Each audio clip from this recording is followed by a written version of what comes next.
I'm Kathleen McGiveron, and in this episode I'm going to be talking about oil supplies for beginners. So grab a notepad, something to write on, something to write with, and let's dive into this episode and let's get inspired.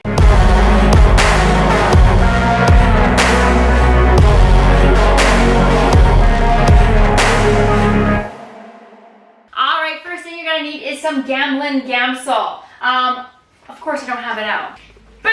Gamblin Gamsol. This one is the standard for studio safety. It is still poisonous and it's still danger. Don't drink it. It has a safety lid because you don't want...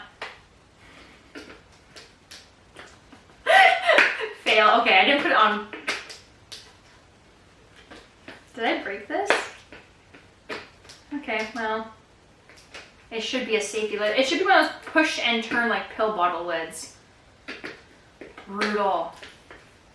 Okay, so that's a terrible... Anyways, flaw, maybe I broke it? Okay, anyways, good thing my studio is locking. Alright, Gamblin Gamsol, studio safety, it is odorless mineral spirits. Do not think the cap thing is my mistake, for real. It should be push and turn like a pill bottle, but I've clearly done something, I think, to this because it's not even turning or locking. Anyways, so my bad on that, and I apologize, Gamsol.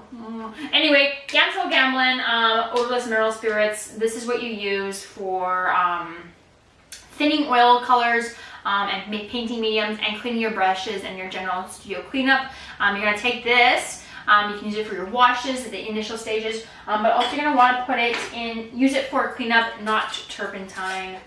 Very toxic. Do not go there. Just remove it from your brain. Pretend it doesn't exist. It never existed. Just get rid of it. Alright, you're going to also want a brush cleaner. I will link to the Gamblin Gamsol Mineral Spirits in the description below. It's amazing. It's odorless. It's nice. So you can grab that in the description below the video. I'll also link to a brush cleaner container for you, and I'll explain this in a second, in the description below the video. They are Amazon affiliate links, so just know that I do get a commission if you do make a purchase. But the reason why you're going to want a brush cleaner container is because once you put your mineral spirits in here, so I filled it up to about here, and then you take your brush in here and you swirl, swirl, swirl. I'll pretend I'm doing it. You take your brush, you put it in the container, you swirl, swirl, swirl in the container, and in there is some perforated holes, so that way it's going to scrub your brush, but also, here's the good part, is that your mineral spirits is going to look really cloudy afterwards. You may be thinking, oh my gosh, how is this going to clean anything else? Well, the oil is going to separate from the mineral spirits eventually, and it's going to settle to the bottom. And when you open it later, like right now, I'm looking at mine, I can't show you because it'll spill out, it will be clear looking and it's ready to go, and you just keep reusing it. And it's in a nice sealed container, right, that has these little snaps that lock it so it's not going to spill anywhere. But if you look, I'll pull this out, it has holes in it, okay, and then this allows you to scrub on it, and then also allows the material, the oil, to separate and go through to the bottom, and then you have a nice clean brush. And then what I like to do afterwards, if I'm cleaning my brushes, is then afterwards, and I'll link to this as well in the description of my video, is I get the General Pencil Company's paintbrush cleaner soap. I have the hand soap bar. What I linked to in there is a more of a round container, which is traditionally what you use, but I couldn't find it at the time when I was shopping, so I have the hand soap bar. Doesn't matter. Anyways, this is it. Let's say hand soap bar. But the one in the description below, it's called the Masters Brush Cleaner. It's good for oil paints, good for acrylics. Apparently it takes out stains. I don't know how. We'll find out. I don't know if I would trust just like leaving oil paint and acrylics on my clothes. And then I'm just hoping that this is gonna remove it. Maybe it does. I haven't done it. That's a good video to make a guess. But anyways, take it, after I'm done rinsing my brushes in the Gamsol, I'm going to take them, I'm going to go inside, I'm going to wash them in the brush cleaner, the General Pencil Company, the Masters Brush Cleaner. Again, in the description below the video. And then you swirl, swirl, swirl, wash it with this, and it's going to take out any remaining oil paint or acrylic paint, whatever you used, and then also preserve your brush. It's gonna preserve your hairs and condition them. Yeah, it's really good. And then you know your stuff is clean and you can be feeling rest assured that your brushes are clean. Now I probably should use this on some of my acrylics because I've used varnish and then I feel like some of the varnish does not come out all the way on my acrylic brushes and they're a little bit crusty. And so I think I might be doing that after this video, now that I remember. Because it's really good, I'm telling you. All right, my question for you is, when did you start oil painting, or are you looking to start oil painting or begin the process of exploring oil paints? I would love to know. Please link or let me know in the comments below the video. Say, yes, I'm looking to start, or yes, I started, and approximately when you started. Let me know in the comments below the video and I will personally respond to you. I'd love to hear about your adventures. All right, number 4 is you need some paint to go with it. Brands I recommend are either Gamblin or Winsor & Newton. I do have both, and I use both. All right. Gamblin and Winsor & Newton. They're both high quality paints. Everybody's gonna have a student level or artist quality level. The difference is in 1, price, but 2, quality. I would say spend your money and get the artist quality level of stuff because it's going to go a lot farther. It's going to last a lot longer. It's mostly like quality pigment versus watered down with random junky mediums. And that is the difference in paint. Like you'll see like, wow, why are some acrylic paints or why are some oil paints way more expensive than others? I'm not going to spend that much money on this. Well, if you use a lower grade acrylic paint or oil paint, you're going to notice that it takes a lot more paint to make coverage on your canvas, and you're going to be going through that tube real quick, which is fine if it's kid stuff and you just want them to explore painting. That's why it's student level, because they're not going to show it in a gallery. But if you're wanting to take it seriously, spend your time on this because you're only going to use a dot, not a lot, like a legit dot on your, I'm not kidding, you're going to put on a dot. This is a wet canvas, just FYI. But if you'll notice, when I add paint, there's like a dot, a dot, a dot, a dot. That's a blob because I was using a lot, but still wet. That's why there's also a lot. A dot, a dot. The theme is a dot, not a lot. And that's why the tubes are small. And then you add medium to this, which we're going to talk about next. But you're going to add medium to this. Now, for colors, you're only going to need, I would say burnt umber is great. Both burnt umber, maybe a green if you want like a pre-made green. I usually typically get a couple pre-made greens. And then you're just want to need primary colors and black and white because you're going to want to learn color theory anyways. So just get your primary colors and black and white and then mix your own colors. It's all you need. It's all you need. You can make any of those fancy colors if you want to buy them, you can, but like I just held up a pink from Gamblin that I thought was so cute and I've never opened it because I just make my own, because how hard is it to make pink? Yeah, right? All right, so, and plus you should learn color theory. So if you're beginning, you should really learn color theory. The end. Now, you're also going to need medium. I suggest getting 2. I would get Liquid Original by Winsor & Newton, and I'll link to that in the description below the video as well. So Liquid Original, it's fast drying. So like for instance, if you mix your paint with it, the next day you're going to come out and touch your oil paint on your canvas, it's going to be dry, which is crazy because it's not going to be like that if you just use oil paint only. The other thing you want is some linseed oil. This is more what the paints traditionally have in them. I've put mine in another container so it's easier for me to access instead of in a giant bottle. I like to save jam jars and like charcuterie spread jars because they're like the perfect size for separating.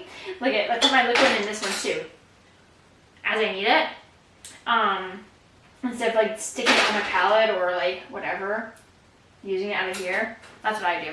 I save all jars, stick them in the dishwasher, boom, you're done.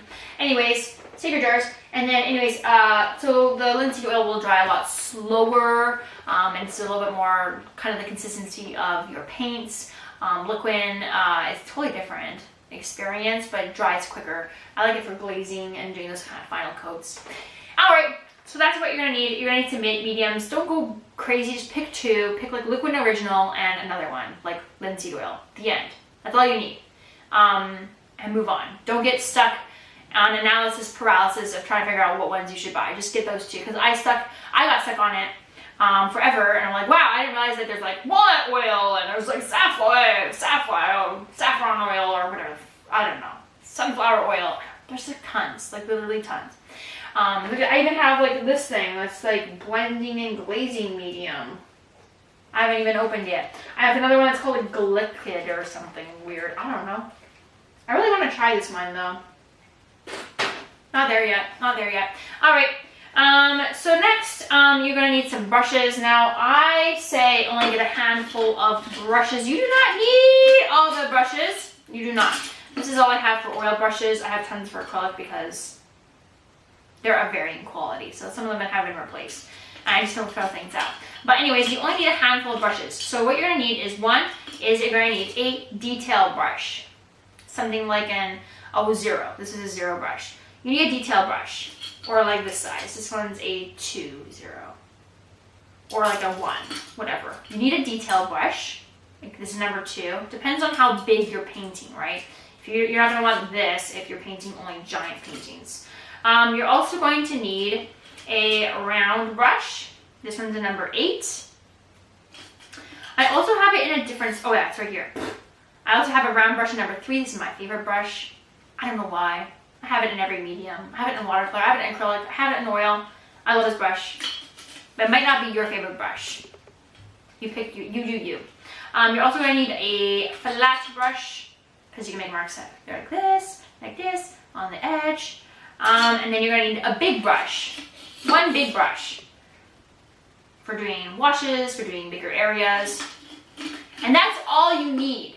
So you're going to go and buy just quality brushes, not junk brushes. Don't go buy those variety packs at the big box store because they are a waste of money. You're going to just buy them individually. And I'll link to some in the description below. But my suggestion is to go to an art supply store or like on something like Winsor & Newton's website and buy them. And then this is synthetic hog hair. This is an artist level. It says artist's oil synthetic hog. You're going to get an artist level 1. You don't want to get student level 1s. Right? The price is more expensive, but again, you're going to go buy 5. I can hold it out here, and I can paint like this if I want. It feels nice and balanced. I can hold it in the center. It still feels the exact same. Or I can hold it here, and it doesn't feel like it has changed. It's beautifully balanced, like a nice fine wand. Whoosh, swish and flick. Anyways, and also, it's going to last a long time. The hair is, the fibers, the hairs, everything about this is just perfect. It's light. It's lovely. Just don't go buy the junk ones. They're going to come apart. They're going to deteriorate. The hairs are going to fall out all over your canvas. And then you're going to be sitting there trying to pick it out of oil paint. Trust me, you don't want to go there. I got cat hair on mine. And I was dying. I was freaking out. I'm like, how? It came off my shirt. It's a piece of cat hair. And I was trying to sit there and pick it off for like literally ever. The one piece of cat hair stuck in my paint. It was driving me mental. Probably nobody else would have noticed it eventually, but it was literally, I could not see anything else. And so you don't want to have cheap hairs, because some brushes will literally shed their hairs onto your canvas if they're cheap. Yeah. And so, not worth your money. Save your money. Don't go buy a giant pack of brushes. You're never going to use it. You're never going to use it. I'm telling you right now, you're never going to use all those brushes. You can only use one at a time. And so, just get the ones you need. Just get 5. That's all you need. 5 brushes. Alright, my friend, that's it for this episode. Your next episode to watch is acrylic painting supplies for beginners. You can click the link above or in the description below the video right now. Don't forget to check out my links to some of those resources that I told you to grab in the description below the video as well. Also, there'll be some recommended art books if you're wanting to kind of explore some new things, and some other videos to watch. And don't forget to answer my question in the comment section below. When did you start oil painting, or are you looking to start oil painting? Please make sure you like this video because it really helped me grow my channel and this video getting watched. And also subscribe to this channel. I do subscribe for a cupcake. No, I'm not going to make you a cupcake or send you one, but I will do some painting videos themed on cupcakes. So at 1,000 subscribers, I'm going to do a painting of a man eating cupcake in acrylic paint, and like a legit painting, a serious one. I know it doesn't sound serious, but it's seriously made. And then 10,000 subscribers, I'm going to do paint a cupcake that's out of this world in oil. And at 100,000 subscribers, I'm going to do a large-scale ceramic sculpture of a cupcake, and you get to help me come up with a theme for that. Thank you so much for watching, and I'll see you in the next episode.